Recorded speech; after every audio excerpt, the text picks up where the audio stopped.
Hi, John Marshall, the DrillMaster. This is Benson, Junior ROTC Army, I believe. Go over. Oh, I tell you what.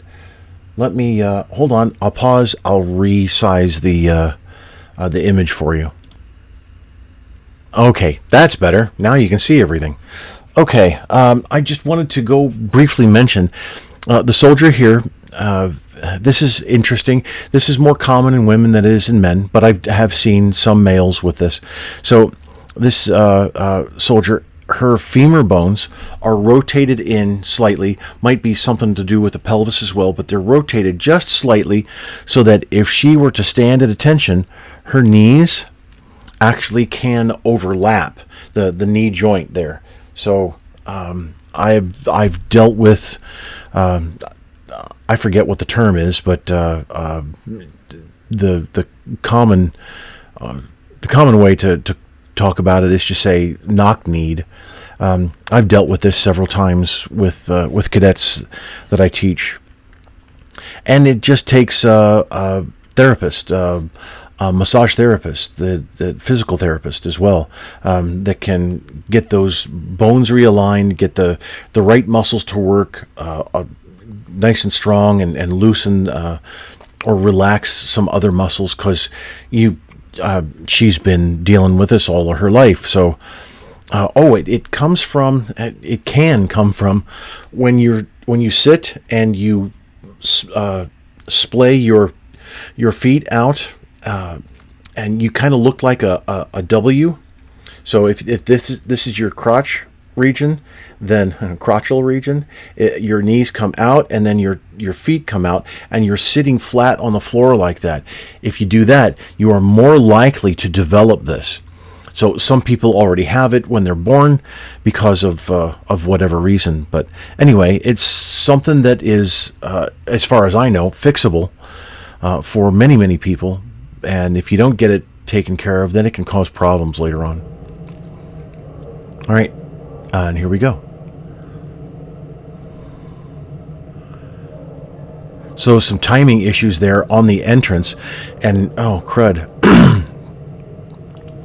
So that's unfortunate. Darn it. The entrance was just almost picture perfect, really well. Slight alignment issue, but it was fixed immediately. The recovery worked really well, and then some timing issues developed. Quite possible that it's nerves. So the first thing I notice here, though, is that the national is being carried lower than the organizational. You're using the wrong staffs. Aluminum staffs aren't authorized for anyone. I know it was, and I used to actually be a proponent of this. That certain SOPs, drill meet SOPs, said all female teams, that means all girls on the team, could use the aluminum staffs, but that was just that SOP, and I thought, okay, well, if the SOP states it, then you can use it for that competition. Where really, no, you can't. The SOP, a local SOP, even a national SOP, couldn't care less, who it is. You don't go against Army regulations, and it's clearly spelled out in the training circular, the Army regulation, that light ash wood guide-on staffs are used for the flags. And actually, these are colors, but anyway, so carrying it lower, technically that's disrespect to the U.S., and I would disqualify you. I'd let you go through the routine. I'd give you I'd give you a full critique and give you a score, but your score wouldn't count because you didn't take care of this, and you should have. Guards, it's your responsibility. Ultimately, it's the commander's responsibility. But the commander needs to say, okay, guards, go out there. We're going to stand together, and we're, push down on the on the staff into the harness, and make sure that everything's settled properly. No flipped strap of the harness to make it raise up just a little bit more. Just make sure everything's nice and flat and smooth and good to go. And okay, guards, what do you see? All right, so US, we need to raise you up, or organizational, we got to lower you. So having this big of a height difference can lead to some harness crotch syndrome, unfortunately. But what are you going to do when you have a cadet who is this small? You just have to deal with it, and I get that. I understand it. So I'm not. Oh yeah, you are. So I can see the thin, looks like leather strap there. So you're using those. I can't stand them, but you're using whatever you use.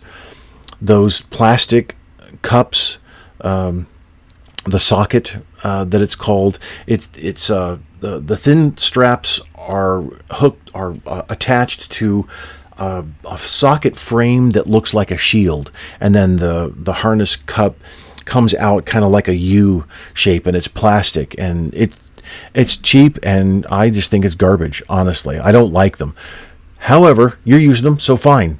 And that's most likely why you're putting the left thumb in front of the staff, but that's not the technique for carry. So when you come up to carry, that left thumb should be behind the staff. Now, you're probably going to go to the training circuit, look up the most recent edition, which has those stupid drawings in them. And you'll see that at one position, I think it's carry, the thumb looks to be in front, drawn in front. And then all of a sudden, when you go to present, then the thumb is behind the staff. What is that? That's just ridiculous. So the Army's creating a new edition of the training circular with photos. Finally, that's good. But thumb in front isn't the carry technique.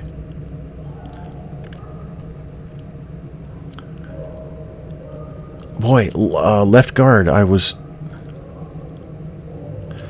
wow. I was hoping you'd get that feeling in there, and then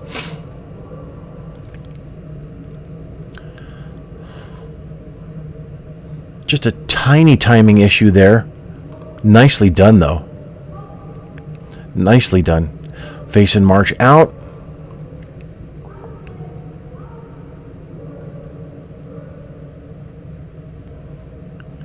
So, interestingly enough, when you come out of the harness socket, you need to use the present guide-on technique. I know it's weird. I know that this isn't spelled out, but the guide-on technique and the flagstaff technique are very similar up to a certain point, because the flagstaff technique has a flag on it, a color, and the guide-on has just the guide-on flag there. So the guide-on flag is not afforded. It's afforded respect, but not as much respect as a color. So for you're going to pull the staff out and come up to the raised guide-on position, and then you're going to come forward, and that's when you can pull the staff in, which I highly recommend anybody do, instead of having this much of the guide-on staff behind you and having all that weight in front of you. It's much easier to control if you pull it back in. Keep both hands on there, right hand right up against your chest, and then left hand right here, and then you can furl and unfurl the flag quite easily. So, but you need to use that technique. Also, I wouldn't do that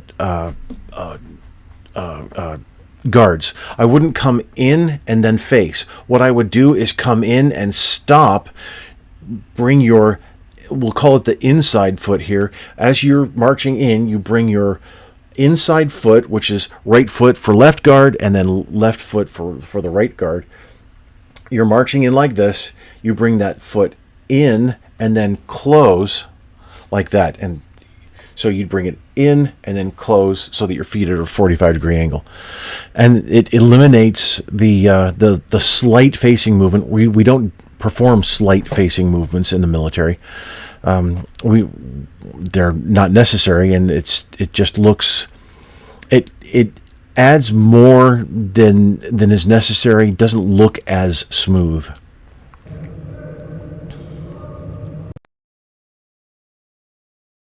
Formative technique, guards. Nicely done.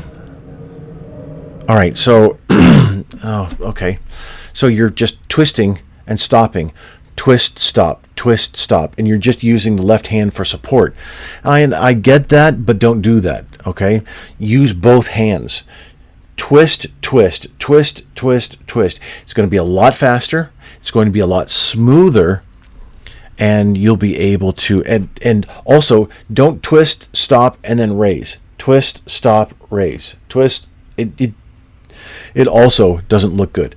Come up together. You're going to untwist, come up, bring that staff up nice and slow, and then so this is probably all you need to raise it, most likely. It looks like you might be using 3x5 flags, though, judging by the distance there from the seal on the state flag. And I understand why you're using the state flag and not the AJROTC. Technically, you should be using the AJROTC. But then again, I wanted to point out wrong staffs and wrong finials. So, do I have one? Yes, I do. This is the finial. This is the staff. That's the only one authorized for all branches of the U.S. military. So, yeah.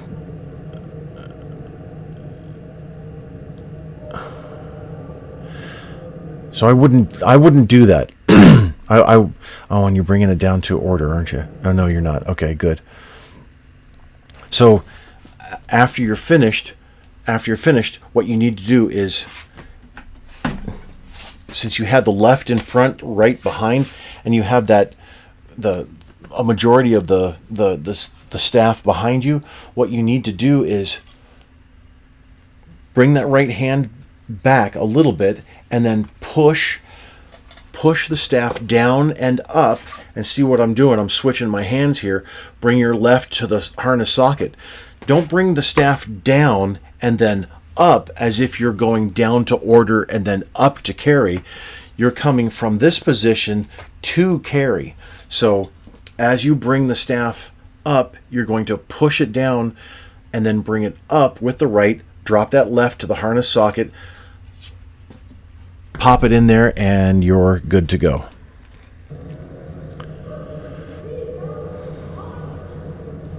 All right, that's not the technique for present there, guards. Although I can see you're carrying the cases properly like this. You can see my hand there. So what you're going to do is, oh no, you're not. Sorry. No, my apologies. So you should be carrying it like this, not like this. So carry it like a book. All right. And what you're going to do, my rag is going to flop over, but you're going to hold it so that it fold it up so that it's kind of like this, kind of, sort of. And then you're going to hold it. You're going to reach across, grab your sling. You always have to support your sling. So you don't want the rifle to rock back like that. So you're going to bring your left hand up, bring it above the right hand, hold on to the sling with these two fingers and your thumb, and hold on to the case with these bottom two fingers. Grab, salute, don't drop your hand. Order arms, you're going to drop the hand to complete the salute all the way down. Then you come back up under, grab your sling, and drop. So you're always pulling on the sling, and the rifle remains vertical.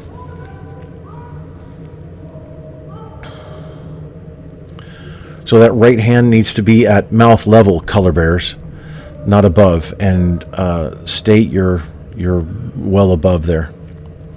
So as the guards are tucking, don't tuck like this to where the case drapes over. That was, boy, I'm not a fan of that technique of taking the rifle off the shoulder. Technically, and I get why this isn't used, I understand that, but technically what you should be doing is reaching over, pulling the rifle off, and placing it in your right hand. That's the technique that you should be using. Then bring your left hand down, bring the bottom of the rifle, you're guiding the whole bottom of the rifle up to your hip. None of the stuff that you were doing. You guide it up, and then you start your sling tightening process. But don't tuck the case over the belt. Tuck it into. This is into the belt. All right? This is draping over the belt. This is over and then into. And that's what it should look like. It should be equal distance on the top and bottom, and it should be squared off at the top and bottom. No hint of the point of the case, and also no hint of the strings either. And I know it's a lot to ask.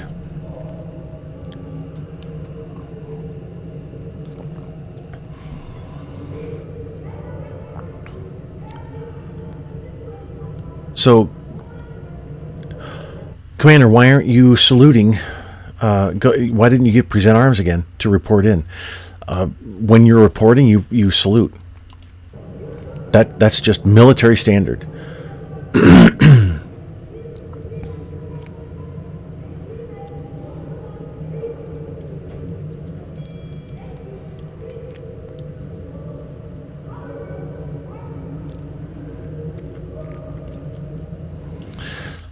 Way too many steps here. I need to see this again.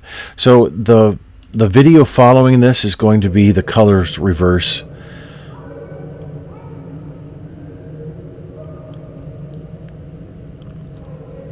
Yeah, and you're toe striking as well as you come forward.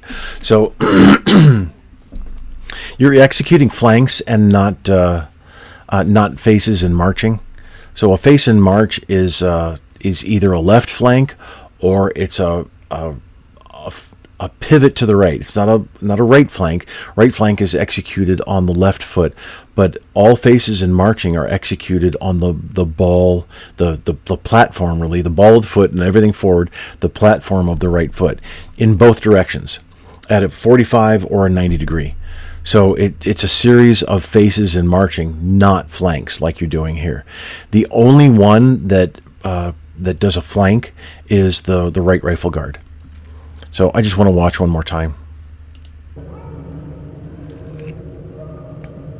So, Commander, it looked like you did correct thing by executing that face in march, stepping over. So the flag bearer switched places. That was good.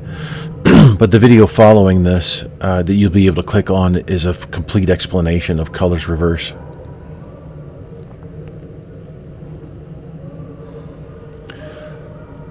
So in other videos, I've talked about the step size, and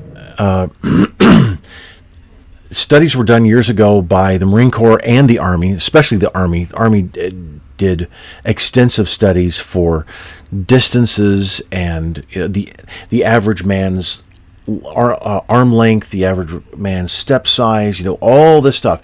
And it was all men back then because that's who served in the military. So averages were created for everything. That's where we get the 40-inch distance. That's where we get the positions that we have for dress right dress with the hand and instead of the British fist. The close interval distance, all that, and then also step size. Now I noticed that the guys on the team are taking a little bit smaller step because the commander here, being the small young lady that she is, she's taking a decent sized step for her step size, and then the others are adjusting to it, and that's fine. That's okay.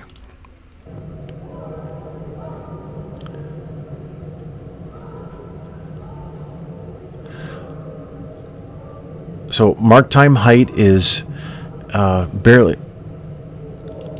Oh, interesting. That was. I gotta see that again.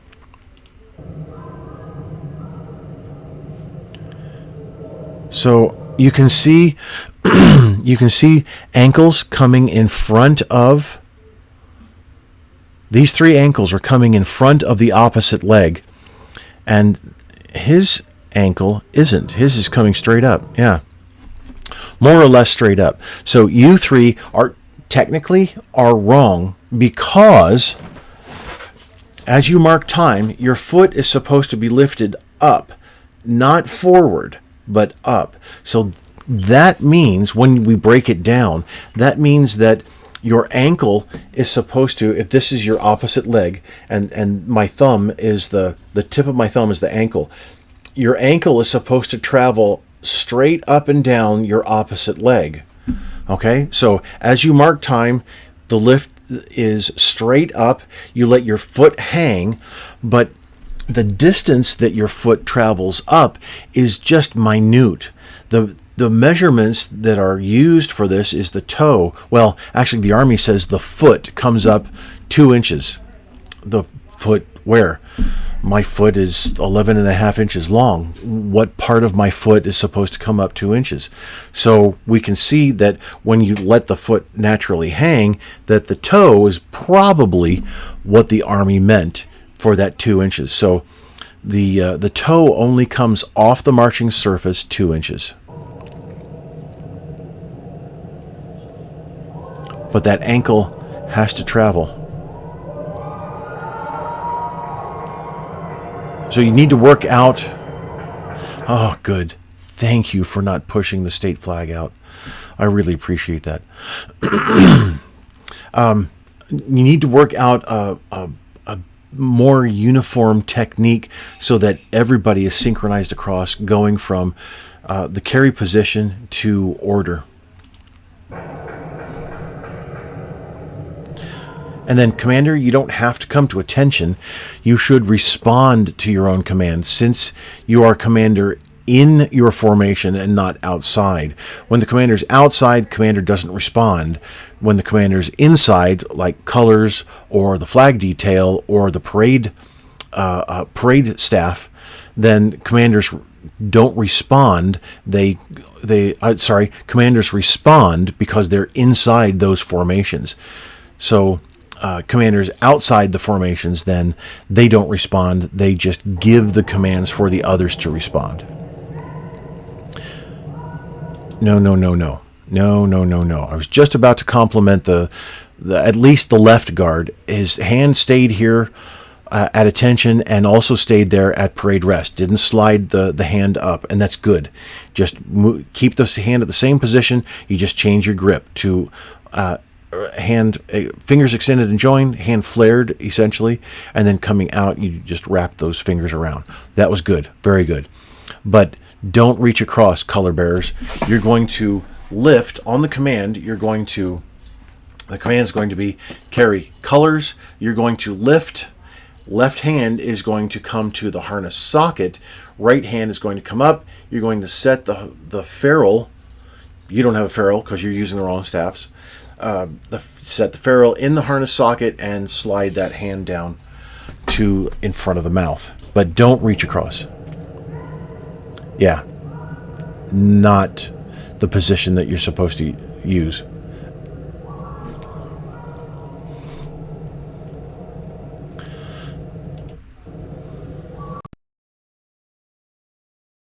Interesting. There was a toe strike there. Left rifle guard. And elbows need to be tucked. Very small step and a toe strike there coming from left rifle guard. Kind of stepping out like this and the toe just slightly impacting the marching surface before the rest of the foot. Should be a toe or a heel strike. 6, 7, 8. So after the 8 counts, forward march. Hit that forward march right then and there. Count your 8 steps for that rotation around, and then hit forward march right after. The longer, let me back this up just a bit more. So the longer you wait, the longer your team is marking time, the more opportunity you're giving everyone to make a big mistake. Or even a little one. Timing again, the feet. Good. Right rifle guard staying in place.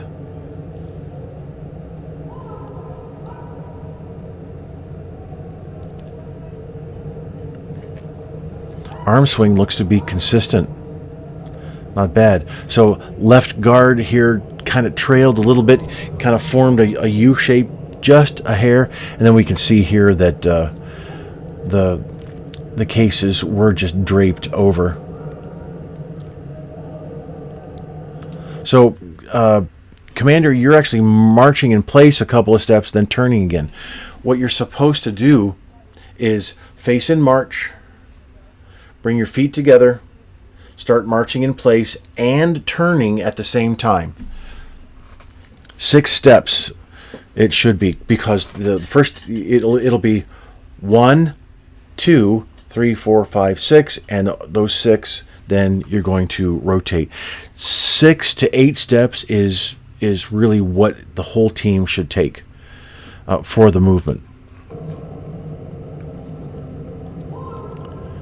So don't pivot and then pivot again. Good extension there. That was great. So did you, it didn't look like you did. Did you eyes right, just like present arms, because you want that arm straight, but then again you're carrying your right hand higher anyway on the staff. Oh, you didn't. Oh, you did slide it up. It was just a. Okay, you did. It was just a last minute thing. There, yeah. You can see the strings popping out. You can see the end wedge there.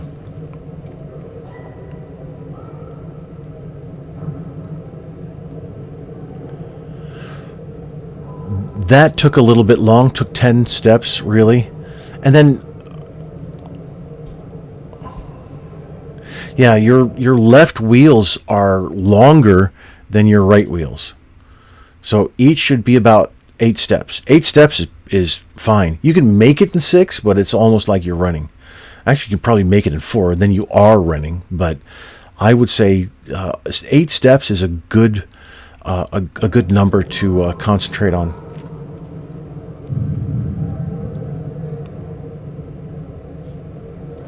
And then feet just aren't working again. It's a couple of different places where your feet just really aren't being engaged well enough. And you're not saluting again.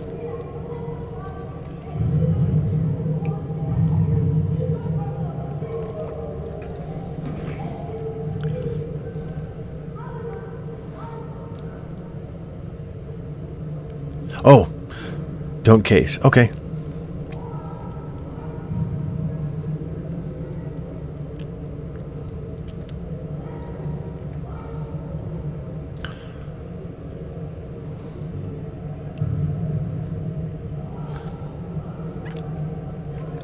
Oh, entrance and exit point. Okay.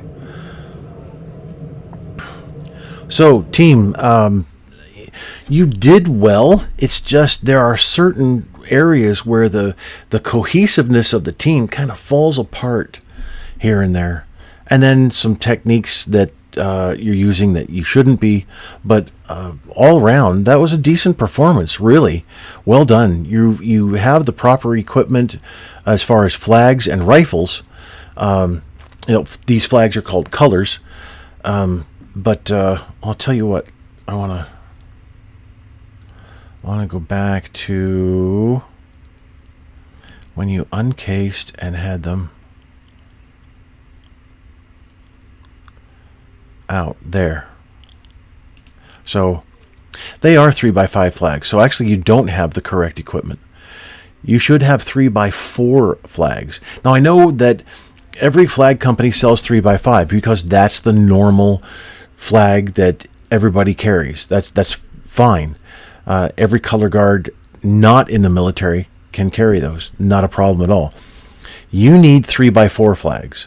And the reason is because 100 or so years ago, probably earlier, guys were just too short to case and uncase the colors. And the staff has to be horizontal. And so they were using 3x5 flags, and the flags were touching the ground. So the Army said, okay, just chop 12 inches off the end of the flag, and 3x4 flags were created. So it's just the Army. And then Air Force came out of the Army, so then Air Force follows the same standard. Space Force came out of the Air Force, and Space Force follows that same standard. 3x4 flags on 8-foot staffs, period. For Air Force and Space Force. And the Army can do that too, or the Army can put the 3x4 flags colors on the 9.5 foot 9.5 foot staffs. So either one of those staffs, and the out of your face, which is nice. So yeah, 3x5 flags not authorized. Just a suggestion, I would send these into Colonial Flag. They can make both 3x4 flags, and you'll be just fine. So your colors are the wrong dimensions. Your staffs are incorrect, but you have the correct rifles. You've got the slings mounted properly. You've got a couple of procedures that need to be cleaned up a bit. Techniques that are also in need of attention, but all in all, you're doing rather well. So just lots more practice. All right? Thanks for watching. I appreciate it.